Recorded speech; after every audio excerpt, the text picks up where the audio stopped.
आपका पुनः एक बार फिर स्वागत है हमारे channel Kris science and English classes.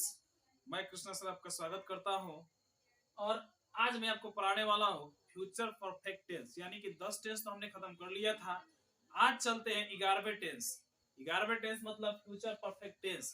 मैंने आपको 10वें टेंस में कहा था कि आपने कुछ अनुवाद करने हैं, आपने कुछ ट्रांसलेशंस बनाने हैं और जिसको बनाकर आपको कमेंट बॉक्स में लिखने हैं। तो आपने लिखा ही होगा और बताया होगा, तो मैंने तो कमेंट देखा नहीं। फिलहाल चलते हैं फ्यूचर परफेक्ट टेंस के तरफ, जो कि 11 नंबर का टेंस है, बहुत ही महत्वपूर्ण है। तो समझते हैं।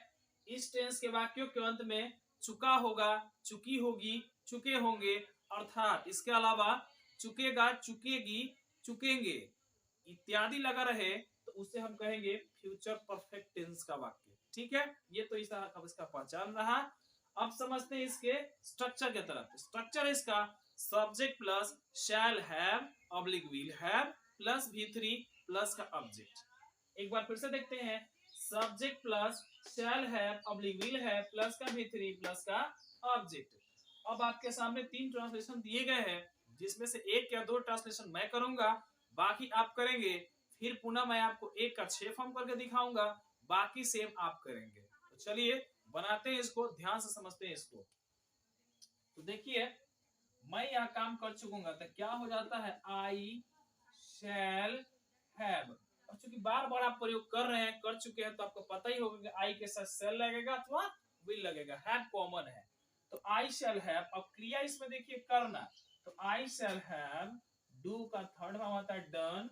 और देखिए क्या हो जाता है, यह काम, तो क्या लिख देंगे, this work. I shall have done this work। अब चलते हैं आगे। तुम वहां पहुंच चुके होगे तो क्या लिखेंगे, यू। यू के साथ क्या आ जाएगा, तो विल हैव। उसके बाद में क्रिया क्या हो रहा है, तो पहुंचने का, तो you will have reach. Reach में जोड़ेंगे ईडी, चूंकि V3 है तो यू विल हैव रीच्ड कहां, तो वहां। तो इसका हो जाता है देयर। उसके बाद में देखिए, वह किताब पढ़ चुका होगा, तो he will have read a book। He will have read a book। वह किताब पढ़ चुका होगा। इस प्रकार से आपने देखा कि मैंने 3 ट्रांसलेशन आपके सामने रखा, बनाया, आपको समझ में आ भी गया होगा। तो चलिए इसमें से किसी एक को 6 फॉर्म करते हैं और बनाना सीखते हैं किस प्रकार से इसको 6 फॉर्म में बनाएंगे। तो चलिए समझते हैं। मैं नीचे वाले को लेकर चलता, he will have read a book. तो यदि इसको हम बनाना चाहें तो क्या हो जाता है, he will have read a book।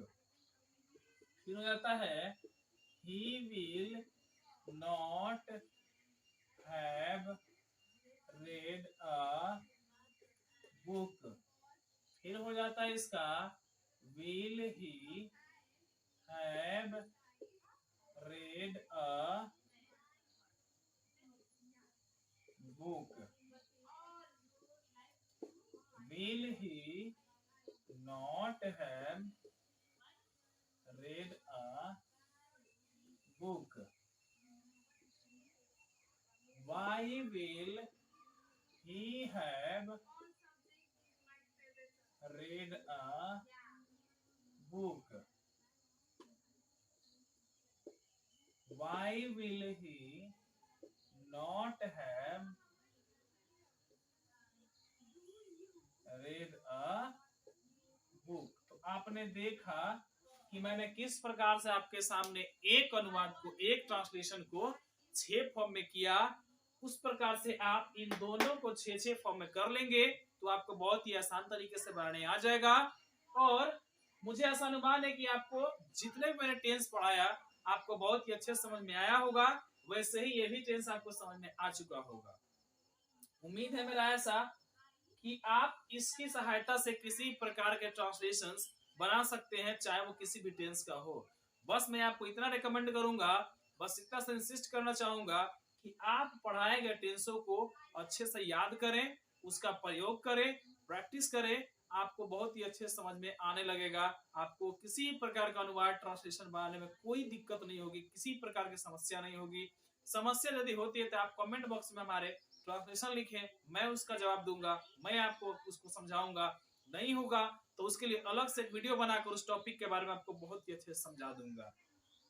तो इन दोनों वाक्यों को आप घर से होमवर्क के रूप में समझिए और इसको घर में प्रैक्टिस करेंगे और बनाकर समझेंगे, इसको आगे रखेंगे। तो उम्मीद है मेरा ऐसा कि ये भी टेंस आपको समझ में आया होगा। तो मिलते हैं अगले वीडियो में, तब तक के लिए जय हिंद, धन्यवाद।